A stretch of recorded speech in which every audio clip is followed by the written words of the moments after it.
Hey everyone, this is John from EastCoastArmory.com, and I'm here today with part 2 of this 3-part video series on the 1/16 scale radio-controlled German King Tiger heavy tank. This model here is built for commission and belongs to a private collector. As I often mention in these videos, I frequently take on commission-built projects from models ranging between 1/35 scale and 1/6 scale. For availability and pricing information, that would be best by contacting me through the email address listed below, which is info@EastCoastArmory.com.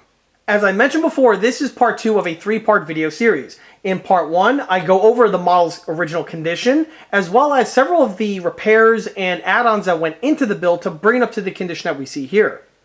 In this video, we're going to be going over and focusing exclusively on the external detail fittings, as well as the paint and the weathering. While in part 3, we're going to go ahead and take this thing for an outdoor test drive. So with all that out of the way, just sit back, relax, and enjoy the show. To kick this video off, let's go ahead and take a quick walk around this model. And this vehicle here is the German World War II Panzerkampfwagen Tiger auf B, also referred to as the Königstiger, but if you're an English speaker, you refer to it as the Tiger II, the King Tiger, and if you are of a British persuasion, the Royal Tiger. Which, as starting off this video, I gotta say, everyone has been mispronouncing and mis-IDing the name because Königstiger does not mean King Tiger unless you translate it directly, and that's apparently what was done by some GI or some officer at some point during the war. The name Königstiger is Bengal Tiger. It's the German word for Bengal Tiger, but whoever was translating saw the word König for king, Tiger for tiger, and forever the name has been cemented. In a way, it's kind of a good thing because King Tiger is a pretty rad sounding name, specifically for a German heavy tank. And well, that's what this is. The King Tiger is a German heavy tank that was designed by Germany during the second half of World War II. Before the design of this vehicle over here, or I should say the adoption of this vehicle over here, Germany's main heavy tank was the Tiger I. Tiger I, of course, was a very powerful vehicle, had good armor and a very effective main armament. However, by the mid-portion of the war, the Allies were catching up with their tank designs as well as anti-armor weapons that were making the Tiger I increasingly more vulnerable. So they went ahead and hit the drawing board and came up with the King Tiger. The King Tiger picks up basically where the Tiger I leaves off, where it is a vehicle of similar type design philosophy, where you have a lot of armor combined with a very powerful main armament in a fully revolving turret. The King Tiger, though, unlike the Tiger I, which utilized mostly flat plate construction, was using design elements that the Germans perfected from the Panther design, where they were using a angular type welded design that was all comprising of puzzle-shaped steel plates that would fit together and then thus be able to be welded. This gave the King Tiger immense armor thickness, and also with the sloping protection to really improve the deflection rate and making the armor on the King Tiger effectively impervious to most, if not all, Allied armor, and also Allied anti-tank weaponry. The vehicle's final weight came in at about 68 tons, which is very impressive considering that most other Allied vehicles at the time came in about to the 20 to the 30 range, and at most maybe about 40. So this vehicle definitely had some weight behind it. The armament that this vehicle also had was also very impressive. It was armed with an 8.8 KWK-43. This was a very high velocity anti-tank weapon and was superior to the original 88 mounted on the Tiger I. With this, the vehicle was able to knock out basically anything the Allies had, either being fielded at that time or even on the drawing board. To propel this vehicle, the vehicle had a single Maybach V12 HL230 gasoline engine, and this was really where the vehicle's major shortcoming was that this was the same engine that was utilized on both the Tiger I and also the Panther. On the Panther, this engine was pretty decent because of the lighter weight of the Panther. However, it was always a bit underpowered for the Tiger I, and on the King Tiger here, it was definitely going to be a performance issue. However, the engine was in mass production, and because of that, it was readily available, or as available as one could be, and so the Germans went with that to power the King Tiger.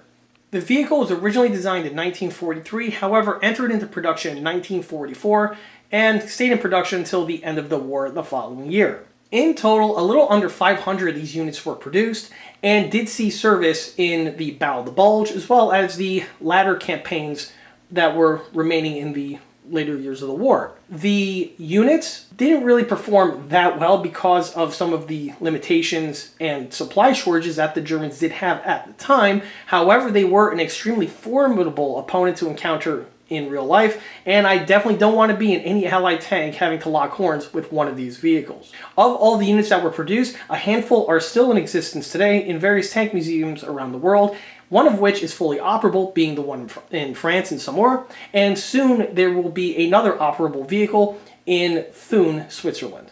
Starting with the models running gear, everything you see here is absolutely stock, as, well, there's nothing that needs to be changed by the builder. These Taigen models are pretty solid in that regard. On the row wheels themselves, you can see what they look like in their final form, and they are really more or less an exercise in weathering work. Once the base coat is applied, it's then time to add the weathering, which is going to be using, to me, a panel line accent, and it is most certainly going to be your best friend. And also, to give credit where credit is due, the Taigen die-cast metal row wheels are absolutely excellent. The detailing on them is really nice, and it just makes, to me, a panel line accent going in there to making them shine to their full potential all that much more easier. You can really see this over here with the fasteners on the retention plates, as well as also the fasteners here on the mounting hub. Just flows in there and does a great job for what it does. One other thing you want to not forget on these row wheels is that they are steel rimmed, and even though these are steel rimmed wheels, I still go ahead and paint the tires, but I don't paint them in black. Instead, I paint them in, well, silver. I take some of the silver spray paint, I've sprayed on a bit of cardboard, and then with a paintbrush, I apply to all of these surfaces here, as I would on a smaller 135 type build. Even though the row wheels are metal and naturally after time the paint will start wearing off on them, revealing metal underneath, it's still a nice little advantage. Go ahead and just use the paint on these sections here because it just makes them all look that much more complete, and by the time the paint eventually wears off, they'll just catch up to one another. It's just a nice way to just round off your bases. It doesn't take that much extra work, and once it's done, it really has some nice beneficial effects. The paintwork was done not just to the row wheels themselves, but also to the rear idler wheels for good measure. Of course, it wouldn't be an ECA video if I didn't point out the red Zerk fittings found on the center portions here of all the hubs. There would be a small little fastener or a little valve that you would use to go ahead and inject the lubrication into the axles themselves. Obviously, is very important. And these pieces are painted in red on the real vehicle, so a little swipe of red paint was utilized on all these locations. The detailing is integrally molded on, so the only thing you have to do is just paint it with a little swipe of paint. The same is not just true for the row wheels, but it's also true for the sprockets themselves. You can hopefully see this little fellow right over here on the top. Same exact type of procedure was applied with the paintwork. Also, on this model over here, I did add some sweating and dripping effects with the lubricant on the wheels themselves. This is something that I also do on several of my builds. However, I just want to mention, if you are going to do these type of effects, they do add a lot of personality and interest to the build, but the biggest thing you want to be aware of is not to do the same effect on every wheel. That will actually hurt the look. When you're doing something like this, you want to use it sporadically. Like, for instance, some wheels don't have it at all because their bearings are still good, while maybe one bearing has failed or is beginning to sweat, and the other one has just a little bit more leakage. So on some of the wheels, they're left without any sweating effects. Others have just a little bit of sweat around the spindle section, while others have a streak or two starbursting like this fellow over here. It comes out on camera, but you can probably see a little sheen there. For the effects, is applied with a paintbrush with a little bit of Tamiya Gloss Clear. Obviously, this is done after the model is varnished, of course. It kind of defeats the point to have those clear effects, only to then have the entire model covered with a matte varnish. On a more technical aspect, all the wheels were remounted in place, and all of the original fasteners were, of course, utilized. And on each one of the fasteners that were used to secure these things to the swing arms, a small drop of red Loctite was utilized. This is a common practice I do on these builds. Again, it just prevents the wheel from ever getting loose during operation, which is something that's definitely less than ideal on any tank, let alone one with interwoven wheels. But a small finite amount of red Loctite is more than enough to keep the things where they need to be. Similar story done to the sprocket. The center mounting fastener was also held on with a little drop of red Loctite. Once the sprocket is held on in place, the hubcap gets remounted. And for the hubcap remount, I use a small little drop of white glue found on the inner portions of the piece so that the piece can slip on. And once the hubcap is installed with the white glue, it keeps it in place. And however, it is a temporary hold, so that for whatever reason you need to remove the sprocket, this piece here can easily be overpowered with a small screwdriver and or plier. Just pop them off and you can get access to the fastener underneath. On the tracks, these are obviously the stock ones. Like I mentioned before, the stock Taigen tracks are awesome and are probably the best 1/16 scale tracks on the market for a King Tiger. They're definitely better than the Tamiya one. In fact, if I had a Tamiya one, I would definitely replace the track with the Taigen counterparts. As for the tracks themselves, after they were degreased, they were thoroughly painted with some El Cheapo flat black spray paint. The spray paint specifically was the Home Depot one. It works actually pretty well for metal parts. I found the new current formula doesn't work that great on plastic models so much, but on metal tracks over here, it's actually a really good fit. The paint was applied, and then I went ahead and just weathered in my usual format. For the weathering on this one, I had a little bit of a lightening agent added with some diluted flat white via the airbrush, and then I went ahead and dry brushed the silver on to the exposed surfaces here, given for that worn look that is very commonplace on my builds. Obviously, these tracks being metal and the tank being radio controlled, as the tank gets driven, just like with the road wheels, these will, of course, scuff up over time and reveal some real metal underneath. So the more the tank is driven, the better it looks, frankly. But either way, with this condition over here, it still does the job perfectly fine. While on the lower extremities, takes to the bottom plate area, and as we recall from part 1 on the video series, the model is missing its coat of Zemerite anti-magnetic found in this section over here. The sections were hand sculpted as I shown in the previous video, and now that the model is fully painted and complete, you really get to see what it looks like in its final form. And as you can see, it does the job very well. It blends in extremely nicely with the molded in one found on the upper hull.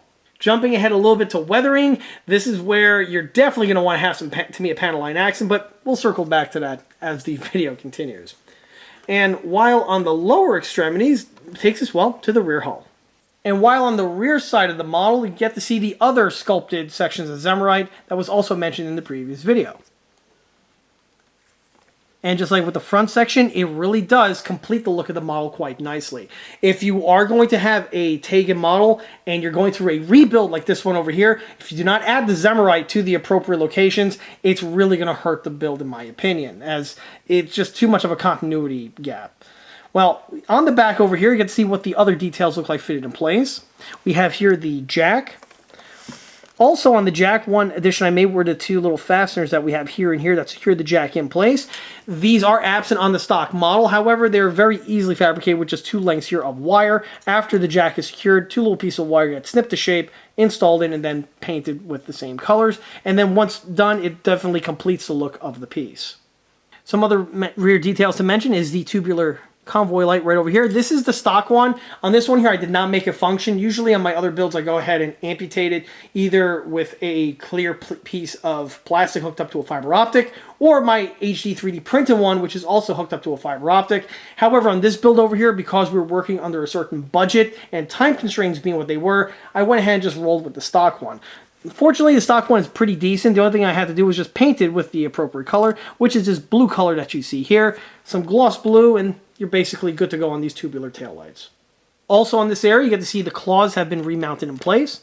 Simply painted and weathered and secured to the model. However, when I popped off these sections, and same is also true for the tow cable, some of the mounting pegs cracked and were permanently attached to the inside portion here of the rear plate, or to the upper hull itself. And so when you're remounting them, you have to bear in mind you can't just glue in place. It's just not going to be strong enough. Specifically with a radio-controlled model, you're going to be handling the model, and you can easily nudge and bump these pieces off. So in addition to glue, what I also do is I do the trick where I drill out the center portion of the stem that's cracked with a small Dremel bit, and I utilize a piece of metal wire that's fastened in place, corresponding holes drilled on the broken peg on the model, and then the piece just plugs in with adhesives, and that is a much stronger bond compared to just adhesives alone. Once the pieces are fit in place, of course, they just blend in with the remainder of the detailing. Here we are on the other side, we have the jack block. This was, of course, fitted in place. Nothing really much to mention here except that bodywork was completed on the bottom section. Can't really see it in this angle, but rest assured, there's nothing much to see, frankly. Once the piece gets filled in with plastic and the bodywork is done, it blends in and looks just like the top portion there. It makes for a nice seamless look, which again, just makes the model look just that much more polished and higher end. Needless to say, the most attractive and the biggest eye-catching section on a King Tiger on the rear is the exhaust manifolds. And as I mentioned in part 1, these did receive quite a bit of upgrades in order to get them to the condition that we see here. The original sections are a two-piece assembly, namely the bottom halves, and these were glued shut and then were fused together with some bodywork in order to bump up the detail fidelity on the part, giving it some nice cast texturing, but also it helps seal the edges, which is great when you have a smoke system, because now all the smoke generated gets focused out through the tips of the exhaust, as opposed to having them seep out from the sides of the bottle sections on the exhaust manifolds themselves. In addition to that, the exhausts do have this stem that is molded in and it plugs into a hole found on the model, and although it does a decent job with holding the pieces in place, they are definitely unnecessary and are now found on the real one, and in my opinion hurt the look. So these were amputated in the previous video, as I mentioned, but now that the model is complete, you get to see how much better it looks in this format without those sections present. It's a simple way to definitely improve the accuracy and look on the model. The tubes were just fitted in place, but you can see also that little piece of metal wire found in the center portion. Again, this was drilled out on the drill press, and then a piece of metal was inserted in place, giving you for the appropriate detailing you see here. And hopefully it comes out on camera, but needless to say, it's definitely in there, and with luck, it'll definitely be something that I can see when I'm editing the video. Also on the rear portion here, besides the exhaust manifolds themselves, we have the armor covers, which are just as important. The armor covers found on these Taigen models are excellent. They're beautifully made. They are made out of die cast, and they have the appropriate shape to them. They even have the Frankenstein lift bolts that we have there on either side. The only thing that I added was just some cast texturing and basically called it a day. Once the cast texturing was added, it definitely improves the piece and just makes it look that much more polished. In addition to the cast texturing, on this one over here, the crank handle guide was missing, and I went ahead and fabricated out some sections of styrene plastic, and as you can see, once it's completed, it blends in with the remainder of the detailing work as if it never happened. Last thing I do want to mention are the rear mud flaps. These just plug in place. However, I went ahead and did some improvements on them.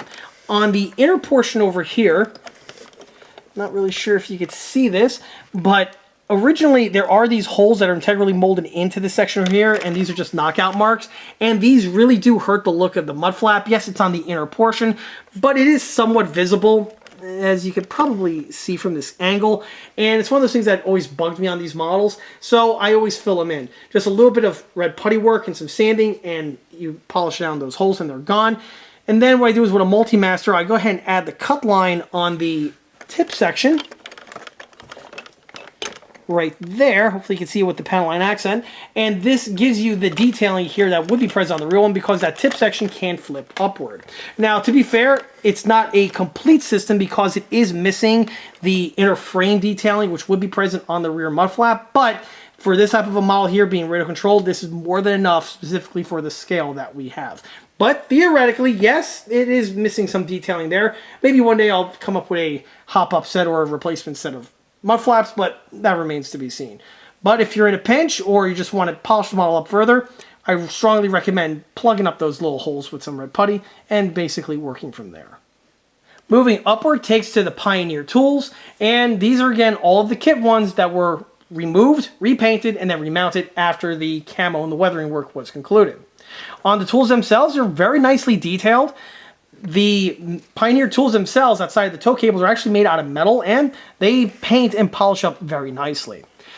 On the toe cables themselves, like with the claw, when I was removing them, I did break a peg or two on the insertion points, and just like with the claws, to fix it, you have to use the wire technique. If you don't, it's just not going to hold up, and the piece is just not going to stay where it needs to be. You can add as much glue as you want, it's just going to keep on breaking off, and it's going to be a mess really quickly. So if you're doing this type of a thing and you break the peg, you really need to drill the section out and put a small little pin in place, and it'll solve all your problems. On the paintwork itself, it's painted and weathered my usual format. with the use of flat black as a base. Then I went ahead and used a little bit of rust color in the airbrush, diluted, airbrushed it on, and then just dry brushed the rest. The collar sections here for the toe section themselves, I painted in Dunkelgelb. This is something a lot of people do, and for this one here, I did it as well, and I like doing that because it gives a little extra color to the piece. And also makes it look nice when you add a little bit of chipping weathering to this section here. The only other thing I do want to mention are the cleaning staves. Again, this is something I always mention in these videos, and a lot of people have been paying attention to that, so that's really cool. But the cleaning staves on these German tanks are made out of wood and brass. And the model does not have the cleaning stave end connectors integrally molded on. Well, they kind of do on one side, but not on the other. Fortunately, a really super easy way on any model to really polish it up and kick it up to the next level with the minimum amount of work is to simply just paint the end connectors with a swipe of gold or brass paint. Doesn't take much. As long as you make the width even, you're good to go. And once the paintwork is done, as you can see, it really just gives so much life to the part as opposed to just leaving it all painted wood or even painted as metal tubes, which a lot of people do, and it is wrong. They are not metal, they are most certainly wood. And when you go ahead and paint them in this format, again, the proof is in the pudding and the model just looks so much better. Same, of course, is done to the cable on the opposite side. Don't want to muzzle sweep you guys. So here you can see what it looks like on the opposite side. Again, it just gives so much extra life. On the track removal cable, the same thing was also done with the yellow sleeve. The one thing also I do want to mention, though, was with this cable over here, I was having difficulty keeping these two fellows in place. So what I did was I did the thing with the pin, only the pin is exposed on these because there would be an actual pin and wing nut on the real one. So the addition of the little sewing pin here is actually one that adds a little bit extra detailing to the model. Same, of course, was also done to the opposite side. Moving up to the engine deck, essentially everything you see here is stock with the exception of the new ECA breather valves. These are a new 3D printed component that has been added to the catalog, and you can see what they look like in their final form. Or at least specifically when the camera is zoomed in. But they give so much life to this rear section and look much better compared to the molded in examples found on the model. With these guys here being in their 3D type appearance, again, it just makes the model look all that much more polished. As I stated in part 1, you have more than enough to equip one vehicle, but you also can have a vehicle rendered with 4 of these units in place, which was something found on earlier King Tigers, where you had 4 of these units, 2 on the front portion here, and the other 2 on the rear, and the one on the rear had this very distinctive elongated tube that ran all the way even underneath the tow cable. If that's something you want to roll with, well, that's now an option you can thanks to the ECA part. Back to the top deck takes us to the photo etch grill mesh, and these are actually very nice that the kit does give you. However, when we saw the model in part 1, some of these grills were plugged up with paint from the original Taigen paint job, and in order to improve the model, I went ahead and poked out these little sections of clogs, and as you can see, it really helps the piece and makes it look, again, just that much more polished. One thing that will make or break you, specifically with photo etch grills, is if they're clogged with paint. As I stay on the 1/35th scale videos, painting meshwork is a art form all in itself, and if you do not have your ducks in a row, these things can clog up quite easily and very effortlessly with paint. So it's definitely something to watch out for. But as you see on this one here, if you do have a Taigen that has some paint globs in these sections, you just punch them out with a little pin, and basically your piece is now prepped and you can continue on. On the opposite side over here brings us to the antenna base. This is not the kit original one that was amputated out. And we have here a ECA HD 3D printed component fitted in place, which is much more detailed compared to the original. We have here the little wing nut detail for the antenna wire itself. And the piece, as you see, is all done. Just a little swipe of gold paint there on the upper extremity is really all you need to make the piece look complete. Fire extinguisher is right next to it. When I paint the fire extinguisher, you always want to paint it a different color. It's a nice way to, an easy way to make the model pop. You can either render it all as Dunkelgelb or even Panzer Gray. Either one will work, and they generally really spice the model up and gives it a little bit of extra color pop here on the rear engine deck. Also on the section over here, I have a little bit of sweating effects on this filler cap. This armored filler cap here is actually for fuel, and wouldn't be uncommon to have a drip or two, specifically when you're filling in field. So hopefully in the light you can see a little bit of sheen. Again, just a nice little subtle detailing and weathering effects that were added to this model. Jumping to the front of the model, really nothing here was done detail-wise. What you see here is totally stock, which again is a credit to the Torro/Taigen King Tiger. It's a very nice model in that regard, where you don't have to really do too much to it to make it shine. The only thing you have to do is really just an exercise in paint and weathering. Make sure you add the paint chips and the counter shading to the right locations, paint the prisms for the periscopes, and basically your sound is a pound. The only other thing to mention is with the bow MG. As you can see, I went ahead and painted it. The stock one was kept. Technically, it is wrong. It should be an MG34T, but for the purpose of this build here, the stock one was perfectly suffice. When you're painting these, you want to be aware of that fiber optic that's integrally built in, and the fiber optic emerges from the barrel, which is a good thing because it allows you to thoroughly paint and weather this thing without any worry about making sure that the paint is on the fiber optic. Once the paint and weather work is done, you just simply take the clean cut snips, snip off the extra portion of the fiber optic, and voila, you now have your cake and you're eating it too. The fiber optic is still there, it still glows, which we will see in part 3 of the series, and on top of that, it has the appropriate look without the little piece, unsightly section sticking out. This, of course, now brings us to the turret. The first thing we want to mention, of course, is the Zemerite. The Zemerite was completely absent on the stock Taigen, and again, it's probably one of the biggest dings it has in terms of continuity, because since the hull's Zemerited, obviously so does the turret. Well, with the turret now coated in its coated Zemerite, here you can see what it looks like in its final form. And as you can see, it looks fantastic. It blends in just as good with the hull as did the rear plate and the lower plate, as I mentioned before. The only thing with Zemerite is when you're doing decals, it can definitely be a little bit of a pain in the ass, trying to make sure that the decals properly slide into the little ridges and bumps that is found on these sections, but we'll go over that as the video goes on. Either way, the Zemerite was definitely a huge plus on this model, and it really is one of the model's high points. On the rear portion of the turret, not only do you get to appreciate the coat of Zemerite that has been added, but you could also go ahead and appreciate the pistol port detailing that was also fabricated. As I mentioned in part 1, the Taigen kit has a ding where the pistol port isn't found on the tooling for one reason or another. Well, the piece was very easily fabricated on the lathe. Then once it was dropped in place, I went ahead and just sculpted the Zemerite around it, giving you the end result that you see here. Obviously, this definitely really improves the rear portion of the model and really makes it look that much more improved. Continuing along, takes to the other turret side right over here with more of its Zem coating.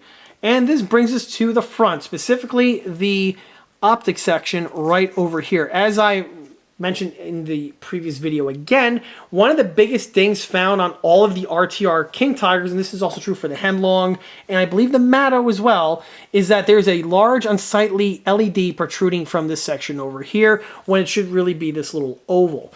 And this was something that I addressed in the previous video by turning and machining a insert made out of cast resin, which is something I do want to go ahead and make in 3D print, as I'm pretty sure a lot of people out there would really appreciate this little modification to their models. It really does really improve it a lot. It really transforms it from being something that's more toyish as opposed to something that's more of a scale model. And with the insert revised, you can really see just how much more improved it does actually fit the bill. Also, with, like I mentioned before, you don't have to really worry about bodywork so much, because once the Zemerite goes on, if you're Zemeriting it, it just cakes it over and blends in absolutely flawlessly. Moving topside brings us briefly to the spare tracks. The tank has all 4 of its spare track racks occupied with the same spare tracks that were found on the kit that were originally kit supplied, and well, now you can see what they look like in their completed format. At the moment, these are not permanently held on in place. As you can see, I could just wiggle them off, and this was done in case the owner wants to go ahead and display the tank with the tracks either all off or maybe 1 or 2 of them off, and really that's his decision to make. But with the track removed, you can see the paint and weathering work beneath, and obviously it's continuous with the remainder of the model in terms of quality. The tracks themselves, you can see how that they were painted and weathered. The paintwork was the exact same paintwork that I did to the main tracks as I mentioned before. And here you can see that thin little diluted flat white dusting that was applied via the airbrush that I also briefly mentioned. However, the one weathering technique that I didn't do the spare tracks was any scratch effects, so no dry brushing, because, well, these are spares. They do not have the wheels rolling on them to scratch up the surface. One other thing that you will not see is any rust. As I often mention in these videos, a lot of modelers out there, they tend to rust their spare tracks or even just the main track links. And this is something that wouldn't necessarily be seen in real life. One, these vehicles were far too new to have tracks that would rust on them. Rust is something that would develop on these tracks after a decade or two of being left outdoors. That's when you start seeing rust. But when the vehicles were during the wartime setting, the tracks were brand new, and so you wouldn't have rust on them. The only time you would really have rust is, again, the vehicle is left outdoors for an extended period of time, or if the vehicle caught fire. That changes everything. But generally, these tracks have a protective coating on them that makes them rust resilient, and the metal composition of the tracks is also something that is more resilient to rust compared to mild steel. So definitely something to consider when you're weathering your model, or any tank for that matter. With the TED Talk out of the way on the tracks, takes us to the last bit of detailing that I scratch built for this model, which was the vane sight. The vane sight is found molded into these models here, but it's just the base and it's missing the actual vane itself. To add the vane, simply done. I took a small little bit and I drilled out each section here. I couldn't go ahead and drill out continuous because the bit's not long enough, but to get the illusion, I drill one hole on one side and another hole on the other. Then I clip two pieces of wire. The first one's longer and I bend it in the shape of an L, mounted on this side, while the other one is just a small little piece and I glue it on the opposite side. Once it's installed, it gives the illusion that the piece is continuous. The vane sight really does flesh out this section of the model and really makes the front of the turret that much more complete. Outside of that, the remainder details are stock. Nothing was done to the remainder of the detailing work on the turret because, frankly, it's fine. There's nothing that needs to be added. The kit out of the box does a great job in that regard. The only thing you need to do is just paint the periscope. So the prisms here on the gunner's optic as well as also on the commander's cupola are all painted with a little swipe of gloss black, as I always reference, and it's really all you gotta do to give it that finalized look. This brings us now to the turret-mounted AAMG. So the AA mount itself is the stock one, as is the MG, and these are die-cast and are very robust. The mount itself is not something that can easily break. Arguably, detail-wise, it's a bit overscaled, but again, this was erring on rigidity and ruggedness as opposed to high detail fidelity. But it does give you some decent detailing because it does have the proper details. They're just a little on the chunky side. On the piece itself, it's just simply mounted to the ring. I had to make some slight hand fitting to get the piece to fit, but once it fits very snug. And by hand fitting, the piece does fit, but it's very, very snug, and this was, again, done by design so that it doesn't easily knock off. By removing a little bit of material, it fits on a little bit better, and then the adhesives just do the rest. Having said that, still a bit on the frail side, so if the owner does have this vehicle or when he takes possession of it, bear that in mind when you're moving your hand around the top. You could potentially strike this and knock it off. If you do, just a little drop of glue and you should be good to go. And this now brings us to probably the biggest ding that the finished model does have, specifically in my opinion. That is the MG42. So this is the stock mounted or the stock supplied model, and I hate the MG42. Not the model itself. It's actually a pretty decent rendered MG42. The reason why I'm not a fan is because it shouldn't get it. This is a carryover from the Tamiya King Tiger. It has MG42s on top for one reason or another, and it carried over into the RTR counterparts. The MG that was fitted on the Commander's ring was always an MG34T. It was never a 42.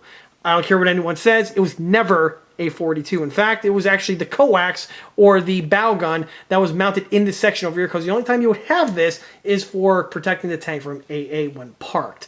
That's how the Germans rolled with their machine guns. And on this one here, it gives you a 42, but again, due to budgetary constraints, even though I did lobby for it, but due to budgetary constraints, he wanted to keep the stock one, so I simply just polished up what he had. Fortunately, though, it's not glued on, so haha, you still have the tank look realistic in that regard.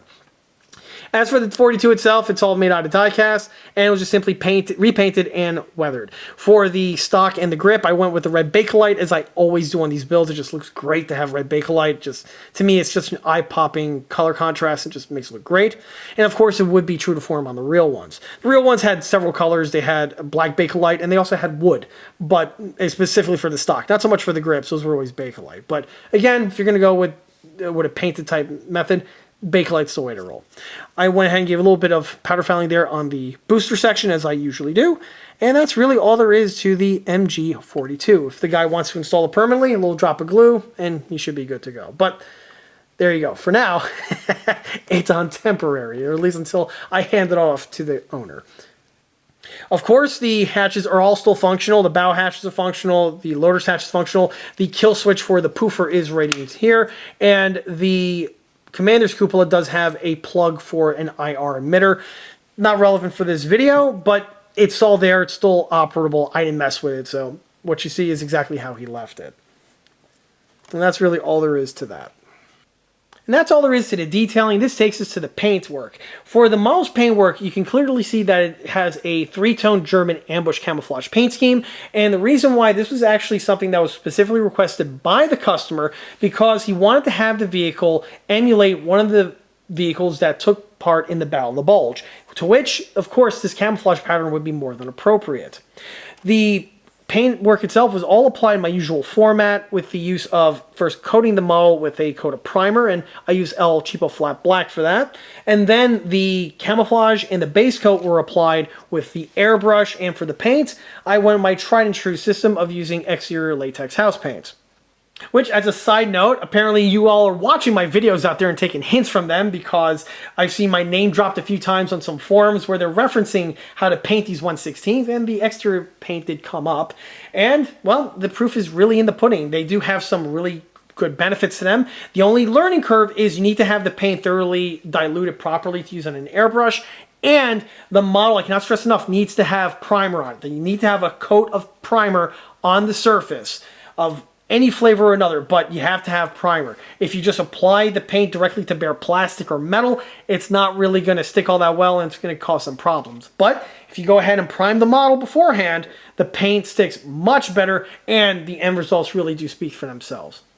Once the camouflage work was all done, it was then time to weather it. And for the weathering, I used a bunch of different techniques. I utilized some Tamiya paints to give some counter shading effects onto the camouflage themselves, a different type of green, a different type of brown. Applied to certain key areas, gives you that light dark type look that looks really fantastic and gives a nice little weathering edge to it.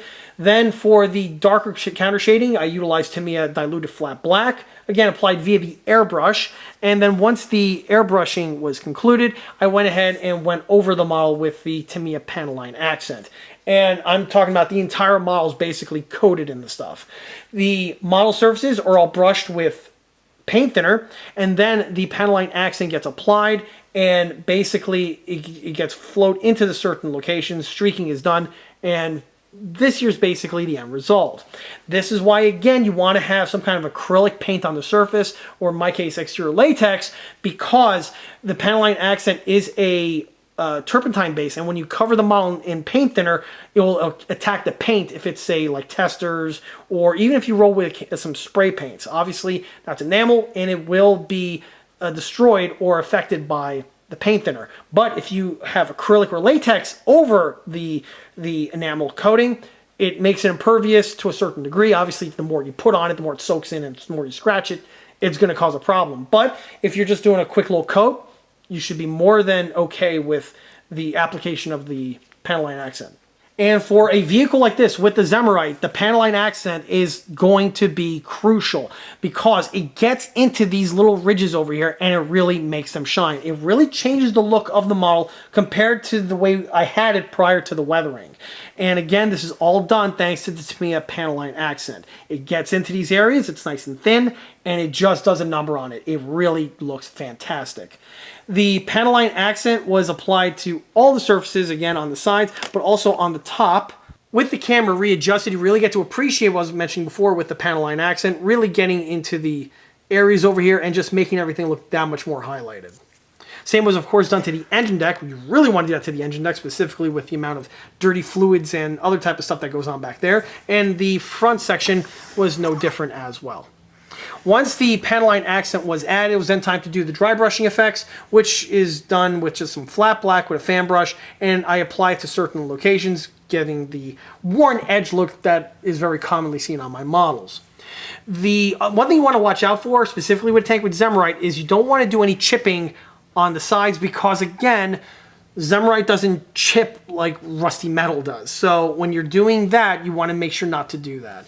A lot of people out there who do Zemerite on models, they do the look where the Zemerite just chipped off, like the tank is molting like a snake. And if you're going to do that approach, that's cool, but you have to have those sections painted with primer. Either a primer red or more likely a primer gray, which would be more appropriate for a German tank. But red would definitely be appropriate as well. And you could go ahead and do that type of effect, blend in with the weathering work, and have fun with that.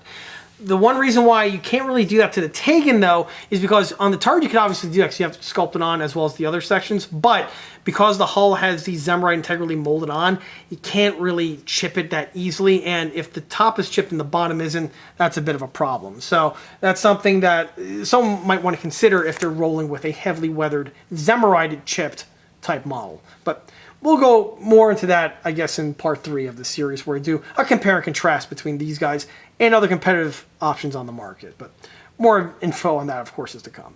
Moving to the exhaust manifolds for their weathering, the units were coated with a rusting agent known as Sophisticated Finishes. I utilized it on several other builds for exhaust specifically. It's actually real rust. So it's a two-part type application, where the first is this liquid metallic paint. Is basically like iron filings in the paint, and you brush it onto certain locations. You can even dilute it with some water to get some interesting transparency type effects. Then once it dries, you then brush the same areas over with a reactive agent, which then causes the rust to grow. And you really can't argue with real rust. Once added, it really gives a lot of realism to the part. The only thing I just do afterwards, add a little poof of flat black with the airbrush on the tip sections, and the exhaust manifolds are weathered. With the weathering out of the way, this brings us to the markings. And for the markings on this model over here, I went with a set of water slide decals I had spare in my bin from the Hussar Tiger 1 set. These are water slide decals, but they are some of the best water slide decals I've ever utilized in 1/16 scale. They are phenomenal. I'm not sure if Hussars are still in production. If they're not, that's a complete tragedy. But if they are, I cannot recommend them enough. And if you are in the market for decals, I strongly recommend checking them out. They are fantastic quality. The decals over here are representing a vehicle that, again, would have been taking place in the Battle of the Bulge. However, this particular number is fictional. It's not based on a real vehicle, and this, again, was done for creative licensing reasons. But this type of marking with the blue number with the yellow stroke was definitely one that was seen on several vehicles of that period. In addition to the turret markings, I also have here a divisional marking right over here on the front glacis plate. And the decals went on really without any sort of problems outside of the normal working hazards with dealing with Zemerite. Zemerite's a pain in the ass. So, as I referenced before, applying a water slide decal to Zemerite can be a bit challenging because you have to get it to conform to the little nooks and ridges and also some bumps. And that's what separates a good quality decal from a lesser quality one, and the Hussar ones went on very well. During the application, I did have a couple tears or two, and this is just part and parcel when it comes working with a Zemerite vehicle. However, this is a blessing. If you have a tear or two on the marking, that's fantastic because it's easily blended in with the weathering and just makes the marking look that much more complete and that much more realistic. Once the markings are fitted in place and the water is thoroughly dabbed off and evaporated, it's then time to seal them to the vehicle. And to do that, I utilize my go-to product, which is the VMS matte varnish. I always sing my praises for that stuff from the rooftops for very good reasons. It is absolutely awesome. It does everything you want for a varnish. It seals the markings to the model, makes them look flat, as we saw before when the camera was zoomed in. These things look like as if they were stenciled on, which is absolutely perfect and crucial specifically for Zemerite. And then it just gives the model that really nice polished look to it that we see here. Again, the stuff is applied via the airbrush. It's acrylic. It's easily cleaned up. Dries great. Dries fast. There's really nothing much more you can want out of a varnish. Absolutely love the stuff. Whenever there's a sale, I always stock up. And I get the big bottles. As you can imagine, I do a lot of models and big ones at that. While on the topic of the varnish, there's some areas that you do not want to get varnish on, or you want to go ahead and add the effects after the varnish is completed, and that would be shiny bits. So like, for instance, the prisms over here for the periscopes, those were painted after the varnish work was concluded because obviously you need them shiny, and matte varnish does a good job with removing shine. So that's definitely something you want to be aware of. On the Flash simulator, this was very well protected with some paper towels that were stuffed into this section over here, so thoroughly protected from any sort of overspray of paint and varnish. The MG Flash was again snipped off after the varnish was completed. And the other thing I do want to mention is with the exhaust manifolds. So as I mentioned before, this thing has, or these sections have the sophisticated finishes rusting agent on them, and you don't want to have that with the varnish applied. Or I should say you don't want to apply this first and then add the varnish. The varnish will have an interesting effect on the exhaust where it'll do a weird little reaction to it. It looks cool, it does look very nice, but if you're rolling with this type of a look, or this type of outcome that you're expecting, then you don't want to add the varnish. If anything, do the varnish first and then add the rusting agent and continue from there. It's definitely something to keep in mind, specifically if you're using this type of product on a model that you are going to varnish. Same is also true for not just this model, but all of the other models that I build in the various scales that have a similar type of weathering type format. And with that, that wraps up part 2 of this 3-part video series for the 1/16 scale radio-controlled German King Tiger heavy tank. If you like this video, be sure to subscribe to this channel, where it's a great way to keep up to date on new posted content, being the 3rd installment for this video series here, or the other smaller scale model showcase videos and larger scale project update videos that frequently get posted. Another way to keep in the loop of new posted content is by liking us on Facebook, where I have more photographs of this particular build, as well as photographs of the other smaller and larger scale builds that have been seen on this channel in the past. Furthermore, don't forget to swing by eastcoastarmory.com for more 1/6 and 1/16 scale builds and detail components. Thanks again. I'll be seeing you all again on the 3rd installment. See you there.